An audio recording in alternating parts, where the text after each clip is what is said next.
Hello everybody, in this video I'm going to show you how you can craft and use a bear trap. So bear traps predominantly here use iron, and in order to craft them you need a workbench, but do note that you have to be on the tier 2 workbench in order to be able to craft them. So once you open up your tier 2 workbench, you've got the bear trap just here at the top left. You can see it requires 3 iron ingots, and if we just go ahead and press craft, we now have a bear trap. When it comes to the bear trap, all you need to do to set it is put it down using the right mouse button, and that will put it down on the ground, and any animal that comes across it will be pinned in place.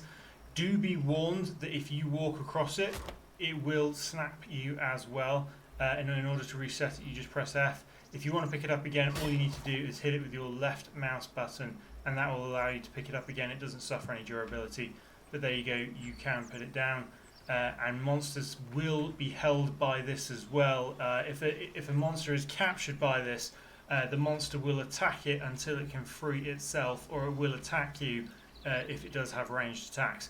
But that, guys, is how you craft and use bear traps in Hytale. I hope that this tutorial helped.